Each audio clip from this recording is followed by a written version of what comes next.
This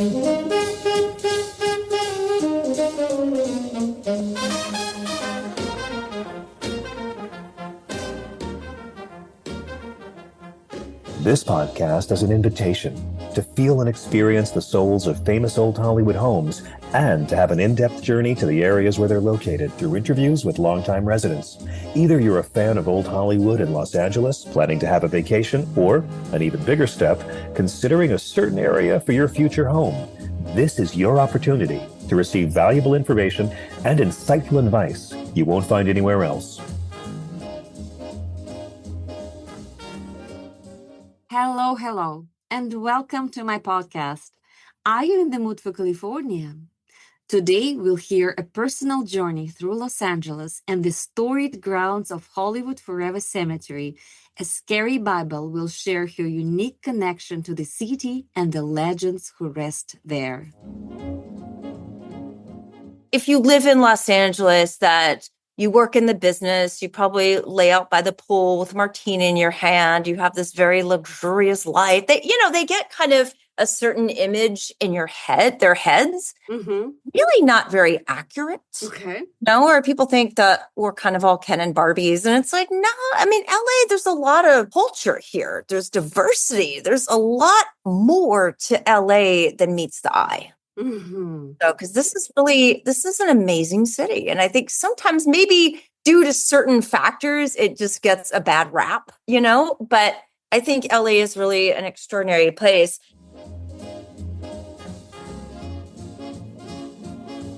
Masha Korpacheva is a California-based realtor and a member of the National Association of Realtors in Los Angeles. She's an advocate for selling and buying homes with soul and practicing mindfulness in real estate.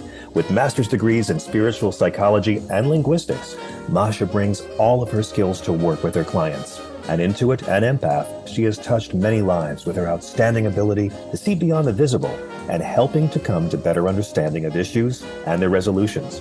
An adventurous world traveler, from climbing Mount Kilimanjaro in Tanzania to exploring the Galapagos Islands, Masha has a particular passion for the City of Angels. Having landed in this paradise and adopted it as her home, she's been sharing old Hollywood stories since 2007.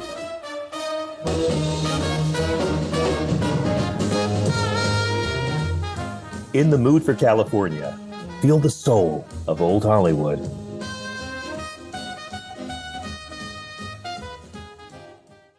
And now, are you ready to experience Hollywood Forever Cemetery? Nestled next to Paramount Studios on Santa Monica Boulevard, Hollywood Forever Cemetery is one of the most hauntingly beautiful and surprisingly lively places in Los Angeles. It's more than just a final resting place. It's a cultural landmark, a community gathering spot, and quite possibly the most appreciating piece of real estate in California. No, really. Buying a plot here may be the only property in LA that always goes up in value and never gets hit with property taxes, because in California, cemetery land is tax exempt and the neighbors never complain. Founded in 1899 by a group of early Los Angeles visionaries, the cemetery was originally called Hollywood Cemetery, a peaceful 100-acre expanse where movie moguls and silent film stars could rest in style. Paramount Pictures even built their studio next door on land that used to be part of the cemetery grounds. But behind the glamour and palm trees lies a saga worthy of the big screen. In 1939, a millionaire with a shady past, Jules Roth, bought a controlling stake. Instead of caring for the cemetery, he used its revenue to fund yachts, lavish parties, and lawsuits. The grounds fell into disrepair.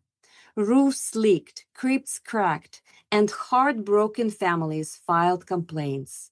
At one point, Paramount employees were even allowed to park their cars among the tombstones while their lot was under construction, resulting in a class action lawsuit from over 1,000 plot owners.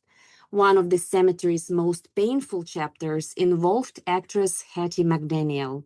the first African American to win an Oscar for her role in Gone with the Wind. She asked to be buried here, but Roth refused because, believe it or not, the cemetery was segregated.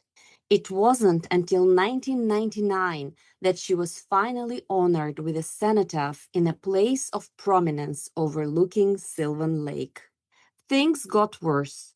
In 1974, the crematory literally began falling apart. Bricks collapsed around Cass Elliott's remains. It didn't reopen for nearly 3 decades.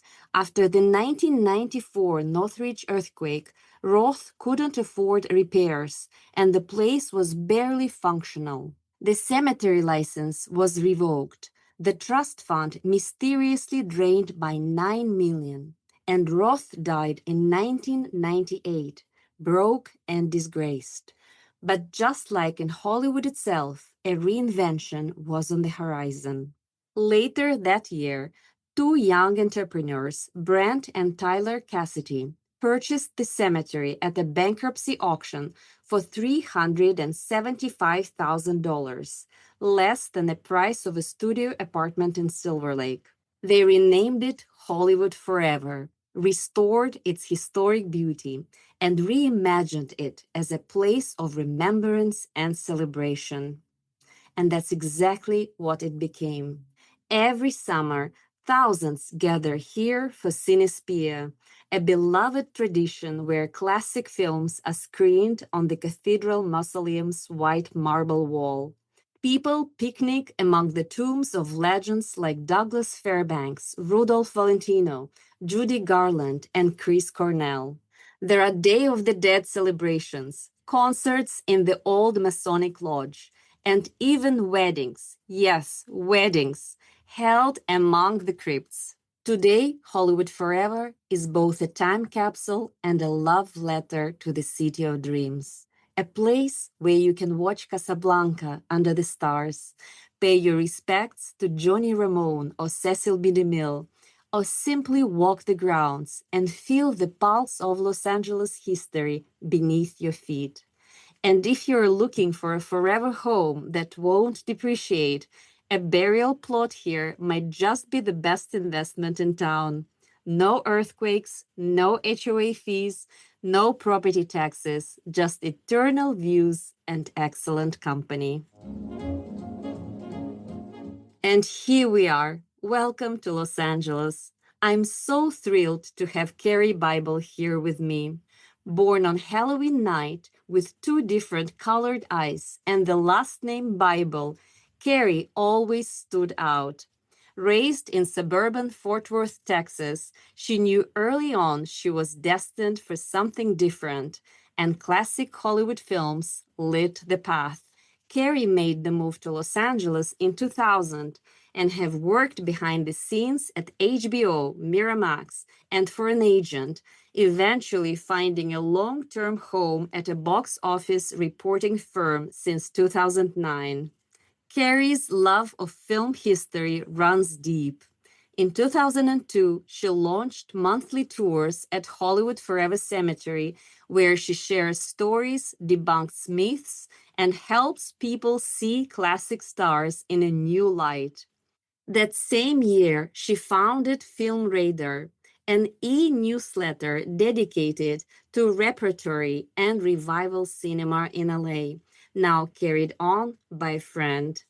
Karie has co-authored Location Filming in Los Angeles and Hollywood Celebrates the Holidays, and during the pandemic, she launched Hollywood Kitchen, a show blending vintage recipes and film history through interviews with authors, collectors, and fellow film lovers.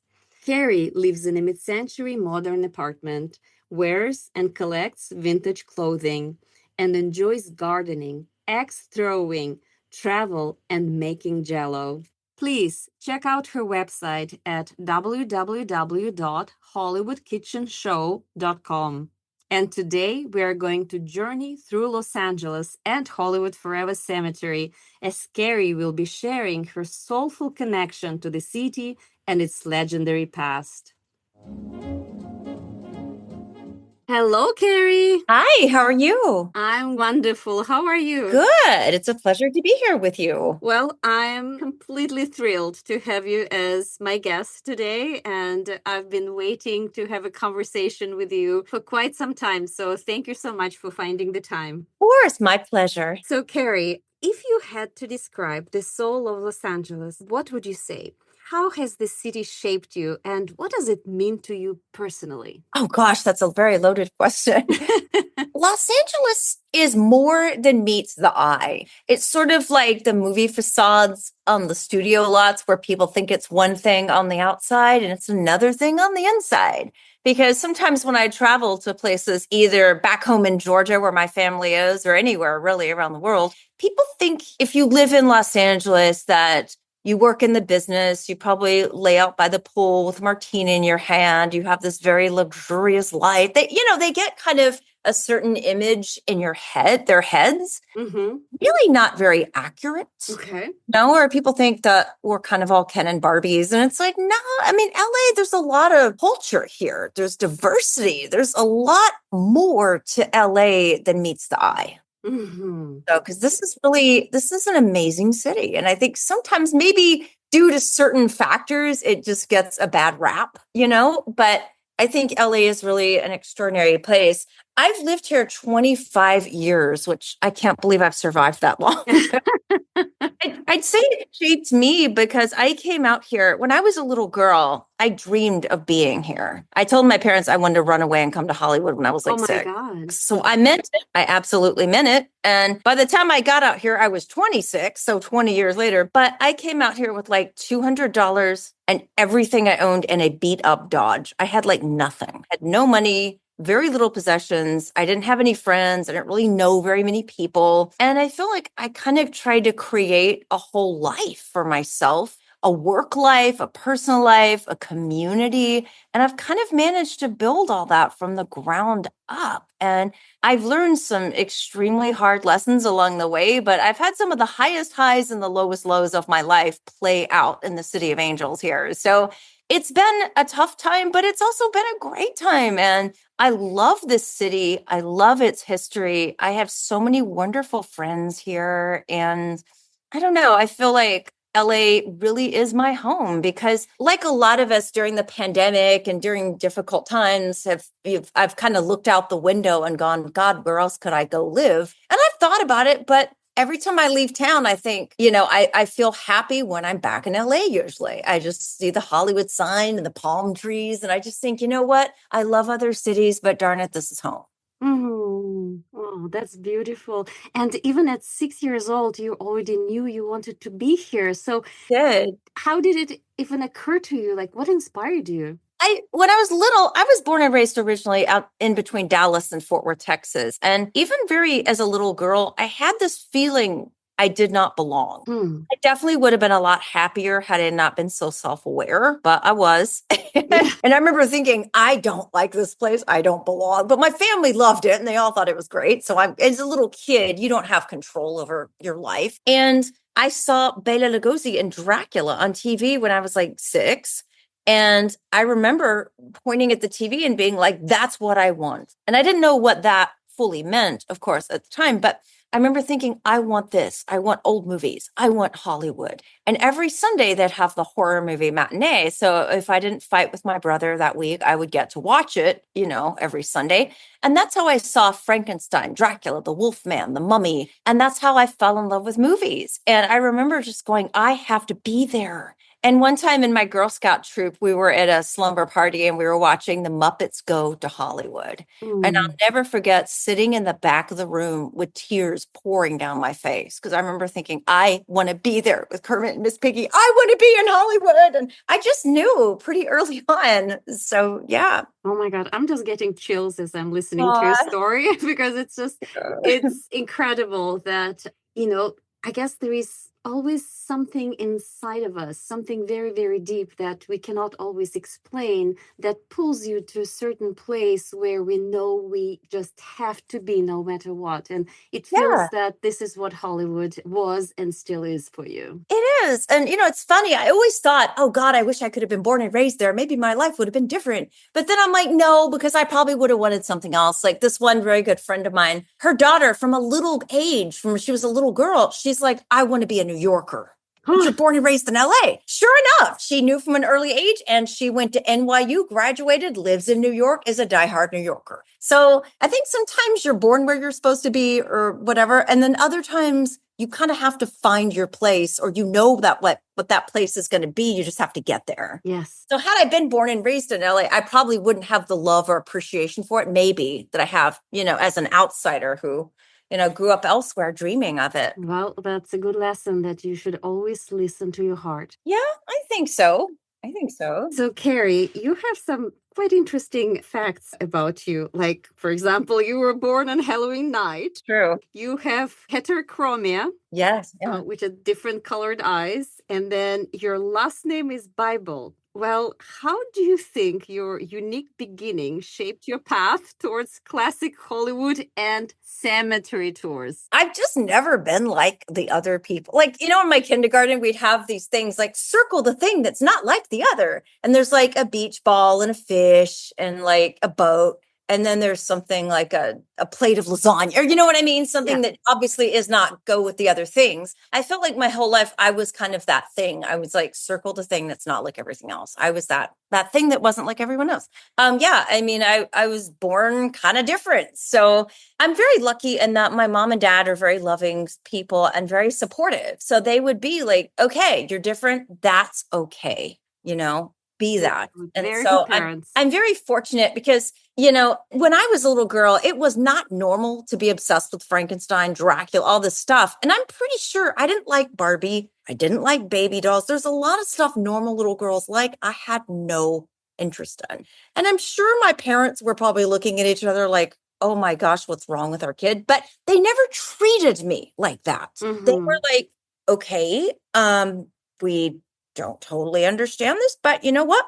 If you like Frankenstein that much, we're going to take you to the library. You can get books about Boris Karloff. You can get books about Hollywood and read them, because that's what you ought to be doing. So I'm very grateful that, in spite of maybe thinking I was a little odd, they fully embraced that and encouraged me. And I don't think I'd be here today if it weren't for that. Mm-hmm. And I feel like I grew up around the corner from a cemetery.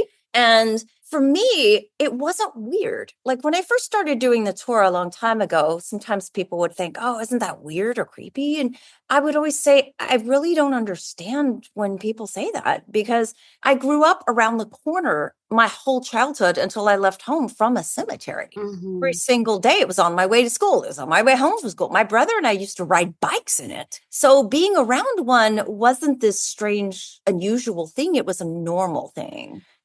So I didn't ever see it as unusual. Mm-hmm. And I've always liked gothic stuff and macabre stuff. So I don't know. Sometimes I kind of think I was born to be who I am and do what I do, I guess. Yes, 100%. So Hollywood Forever Cemetery is a very, very special place. And I'm curious, what was it like for you, like the very first time that you walked through Hollywood Forever Cemetery? Maybe you remember what you actually felt in your bones that day. Well, the first time I think it was in the maybe 2001 when I first moved out here. I went to an event there and I looked around and thought, boy, I'm in love. My God, this place is so beautiful.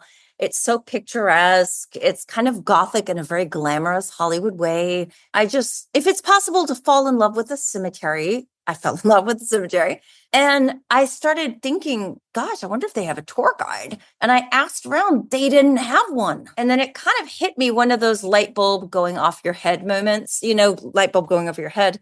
I thought, well, maybe I could do it. Mark Wanamaker is a very respected film historian, and he is a mentor to me. So he mentored me. He introduced me to the cemetery's president. He mentors me to this day. And I spent months actually at the cemetery every weekend researching where all the graves were, learning the layout of the cemetery. I did several tours privately for different historians and had them give me notes before I ever did one for the paying public. And Mhm. I did my first public tour in February of 2002. Yes. Wow. That's quite a bit of time, like 23 years ago. I Wow. know. I've had people on the tour lately who literally were not even born when I started this. And I joke that I am the old crypt keeper now. I cannot believe how fast time has gone by. It kind of weirds me out a little bit, you know? It's like, Mhm. how did this happen? Yes, you do not notice the time. Well, I did take your tour back in 2008, and I still remember that it was one of the most fascinating experiences that I've ever had. It was very special. Oh, thank you. I appreciate that. I wonder if your relationship with this sacred ground evolved over time, or what do you think actually draws people there beyond the celebrity graves? Well, I think the architecture, I mean, you've got all these different kinds of headstones, all this different kinds of nature.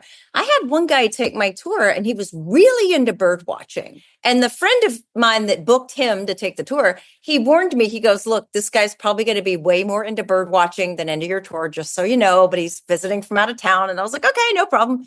And at the end of the tour, he told me, you guys have 30 species of birds that I counted just on the tour. That's more than I've seen at bird sanctuaries. I go, Wow. whoa, I didn't know that. That's pretty amazing. So it's like, there's so many reasons people are drawn to it. It's like this beautiful oasis in the middle of a crazy world that is Hollywood. Mm-hmm. Oh, it's got an incredible history. It's got gorgeous headstones. There's so many reasons why it's so attractive to people. And we do movies, concerts. We have our president became a certified yoga teacher during lockdown. He personally teaches yoga every Tuesday. Like it's just not operated like your standard normal cemetery at all. Uh-huh. You know, it's very creative, very lively place. And I think that is a major draw. The tours evolved a lot because I've learned a lot. Like I never stop learning. I'm constantly watching movies, reading books, watching documentaries, talking to people if I can track them down. So that process never ends for me. And I feel like the longer I do it, the better I get at it. And also I think the more compassionate and understanding I get because the longer it's gone on, the more loss I personally have suffered. Mm-hmm. And I try very hard to treat these residents with kindness and compassion because sometimes there's certain stars there that not everybody in my position would treat the same way. Mm-hmm. But I've seen things there, you know, I've seen people grieving, I've seen stuff happen, and I've lost people in my own life. So I try so hard to take it seriously and to honor these people, to keep their memory alive and to do right by them. Mm-hmm. Yes, yes, absolutely. It totally makes sense. And I do remember that during the tour, you were not only very knowledgeable about like all the different people that you shared stories with us, but also, yes, I did feel the respect and compassion that you showed while talking about those people. Yeah, it was very special. Like I have Judy Garland now on the tour, and I know a lot of people would probably talk about a lot of the more scandalous or sensational parts of her life. I don't do that at all. Mm-hmm. In fact, what I say is, look, first off, there are plenty of books and podcasts and documentaries where you can learn about it. And secondly, she hated the narrative that her life was a tragedy. Her Mm-hmm. kids hated it as well. If you do not believe me, all of it's on YouTube. But I feel like what I say on the tour is what I will say is no matter what heartache, problems, struggles she had in her life, when she got in front of that audience, in front of that film or TV camera, she gave every single thing that she had to give. And Mm-hmm. she literally gave her life to entertain the world. And I think she taught us that along the way, if she could overcome her pain and her problems and find joy in this life, that maybe we could too. Mm-hmm. And that's what I choose to focus on the tour and not all the other stuff that one could, I guess. Yes, yes. And who is one of your most favorite people to talk about during the tour? I love them all. I love them all for so many reasons. I mean, I love Valentino very much. Of course, I've been a lady in black since 2002, but I have so much love for all of these artists. They were artists. They were innovators. They were pioneers. These people were laying down the tracks that we all go down today, in this art form. Yes, very true. And then you are also a very passionate mythbuster and a storyteller. So how do you go about helping people see classic stars in a new light? And why do you think it matters? Well, I think it matters because I always try to think like these people are not just figures of scandal or figures of just these anonymous people. They're basically people that they might have been movie stars and icons and bombshells and sexables and lightning rods for whatever reason. But that's someone's child. That's someone's mom or dad or sibling or friend. And they were a real flesh and blood person. And their life, their feelings, their story, it matters. And I try to think like, what if I was their family? How would I feel about how this is being presented? Like one day at Virginia Rapé's grave, someone told me, I was going into the Arbuckle story and of her death and everything. And someone said, well, this wasn't the way it was in Hollywood Babylon. And I said, well, Hollywood Babylon was an outright lie. And it was extremely incorrect. And I don't think she deserves that. And I'm not going to get into that. And this woman goes, well, that was more interesting. Aww. And I said, well, if that was your grandmother, would you feel that way? If that was your aunt, if that was your relative, how would you feel? And she goes, oh. And I said, well, yeah, I mean, of course. I feel like I have kind of this sacred responsibility to try to honor them, respect them, and get as close to the truth of their life as I'm able to get. Yes, and protect them because like who else will protect them? Yeah, and I just try to look at them with compassion because Virginia in particular, like she just had a horrible situation. She's been treated so badly and she doesn't deserve that. No one really does. So I try so hard to get people to look at them in a different way. And I think it's how you present it too, and also how you tell their story. Like I was very lucky. Jane Mansfield, there's a memorial marker at Hollywood Forever, even though her technical remains are in Pennsylvania. And this lady took my tour many years ago. She was elderly and she had met Jane. And she said, I met her. Can I share the story? And I was like, oh my God, yes. And so she got up and she said that she had been a school teacher in Los Angeles in the 50s and 60s. And a lot of children of the famous and rich went to this private school where she taught. And she said, anytime there was a call for a parent to be involved, the celebrities never, ever showed up at that school except one, and that was Jane. She said Jane would go to open house and ask her about the children's homework. Wow. She said Jane would go to PTA meetings, which I thought, can you imagine? I bet every male in the entire school district was like, PTA. But I thought that made her human to me because, whenever you hear a story about her, usually the big narrative is she was drunk, she flashed her breasts, she was in a string bikini, Get it? That's going to sell movie tickets, magazines, get you press. I get how it works. But you don't often hear that she was extremely intelligent. She was this super devoted, loving mom. And at the end of the day, these people are people. And so I try to never, ever let that be far from my mind. Right.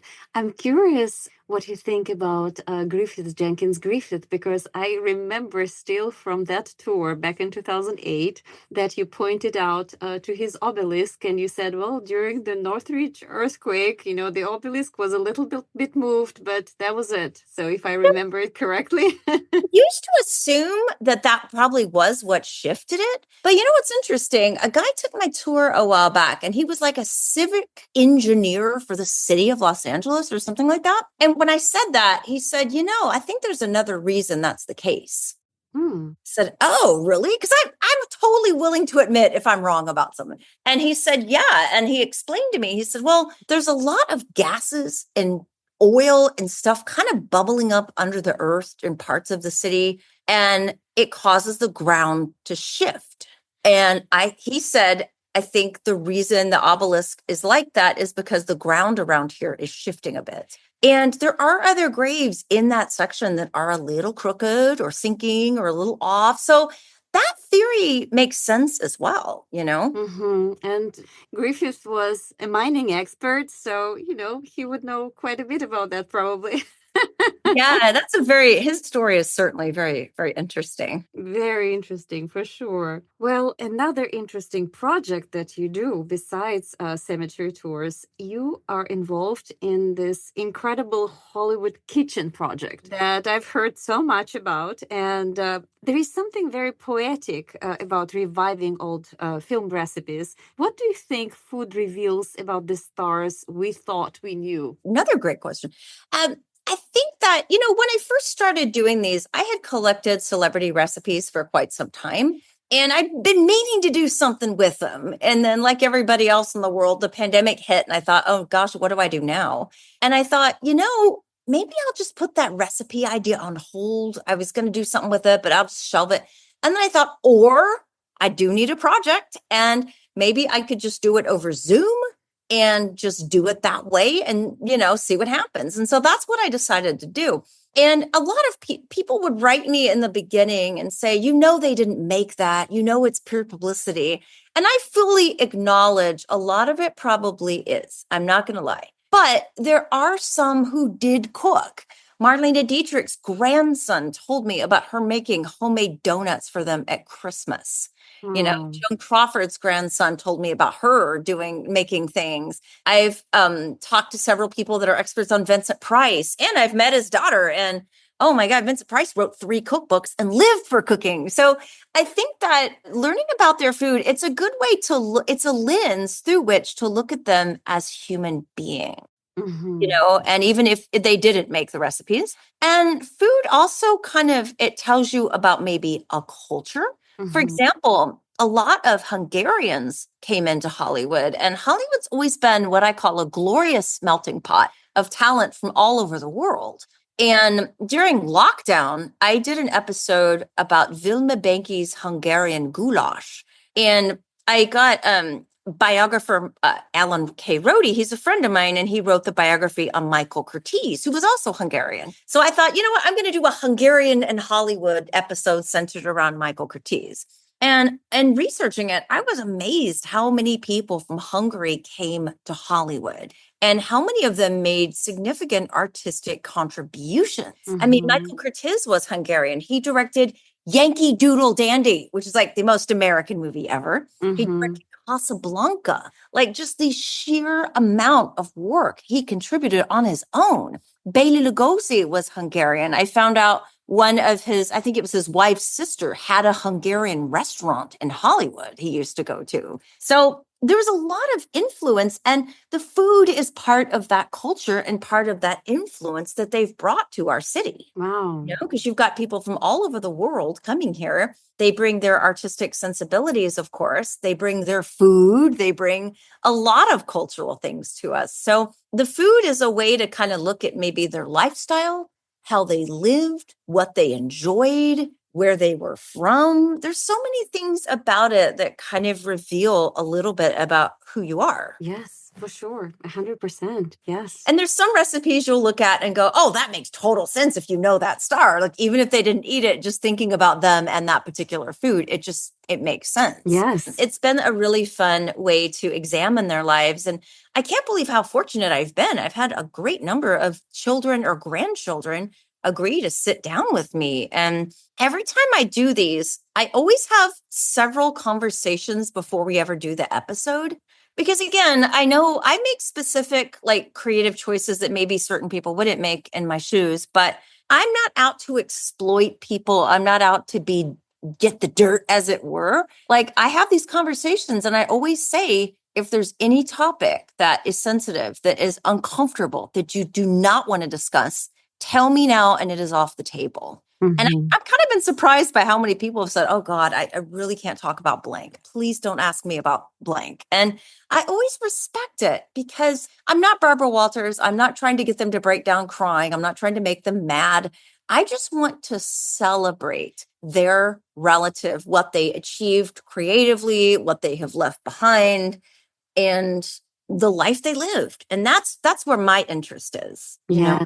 Yes, like showing the truth. Yeah, and I try to really respect people. So I think that's why I've had a lot of them agree to do this, because once I got like one, it was easier to get a lot of the others. But I just make it clear from the get-go that I'm all about respecting your relative and celebrating them and making sure that we're all on the same page before we ever, do anything. Yes, and thank you so much for doing that. So, Karie, you live in a mid-century modern apartment. Yeah. You wear vintage clothing and you surround yourself with stories from another era. And it does feel as if this is your way of keeping the past alive. And if you could sit down at a table with 3 Hollywood legends, dead or alive, who would they be and what would you ask them? Oh, geez, that's such a hard one. Well, I love Rudolph Valentino. He'd have to be there. I love Carol Lombard. Oh, she and Rudy. Okay, that would be cool. And then Carol Lombard, Rudolph Valentino. Oh, there's so many. It's so hard to pick just one. Dorothy Dandridge. I love her too. There's I'd want the ones that I knew would talk, because there's so many of them that were very tight-lipped and weren't going to say anything. So I'd want some chatters, Okay, now we're at a table, and you're together with Valentino, Carol Lombard, and Dorothy Dandridge. So what would you say to them, or what would you ask them? There's so many things. I'd probably be so starstruck. I'd probably just sit there gawking and like moving the food around on my plate with a fork and not saying much. It'd just be interesting to ask them what it was like to handle the level of fame they had, to handle all the decisions they constantly had to make, the way they were treated by the press, the obstacles that they faced, and just trying to make the work they made. And yeah, there's just so many things. And one thing a friend told me, I have a friend who's a journalist, and when I was going to start on this project, he told me some piece of advice I never forgot. He said, look, when you interview people, a lot of interviewers, they're so ready to pounce with the next question that's in their mind. They don't really listen that well to their subjects. He said, the best thing you can do is give it your undivided, complete attention and listen. Because if you really listen, you'll start to think of way better questions and you'll follow up with those. Yes. I was like, that was a great piece of advice, actually. That is incredible. Yes, 100%.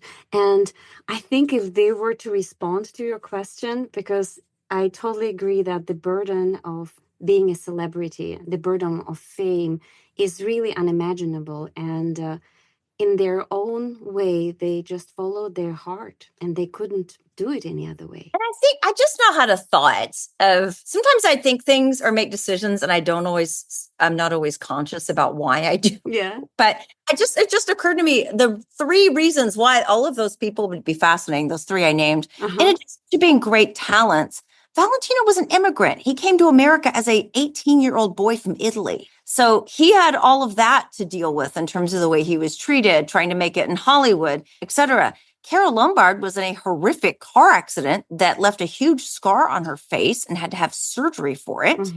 She overcame a lot to get where she was and do this. Dorothy Dandridge, suffice to say, due to racism at the time, again, she struggled and she overcame and she managed to churn out astounding work in spite of the odds. And it just hit me. You could really say that about all 3 of them, Yes, absolutely. Wow, Karie, thank you so much for such a wonderful conversation, for sharing your stories, for, preserving the memories and protecting the memories of those people who, cannot do this for themselves anymore, and keeping old Hollywood alive. Through your cemetery tours, through everything that you do. I'm very, very grateful to you for that. Well, thank you so much. And thank you for your podcast and what you do. I think keeping these memories alive, I think it really is a team effort of so many of us doing so many different things to perpetuate those lives and those legends. Yes, totally agree. And I cannot wait to come back for your cemetery tour. That was so special. Do it now before the weather gets burning hot. right now. So now is such a good time. It's not hot. It's not cold. It's perfect. Absolutely. Absolutely. Well, thank you so much. And until next time, Karie. Well, thank you. And send me a link when it's ready. I'd love to post it. 100%. 100%. Thank you. Bye-bye.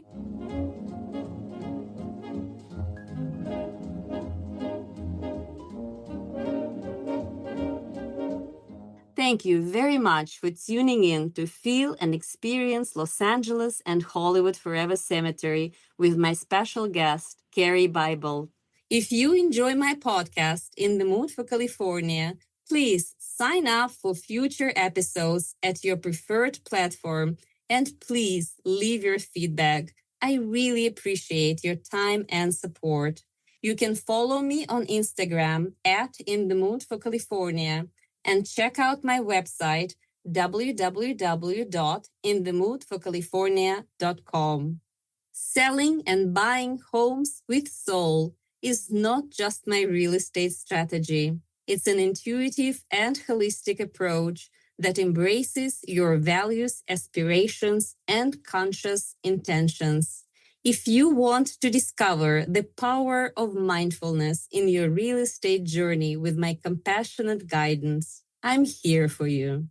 Next time, we'll head to Lakeview Terrace, a hidden gem in the San Fernando Valley, where wide open spaces, horse trails, and a strong sense of community offer a peaceful escape from the city. It's a very different side of Los Angeles, and I can't wait to take you there.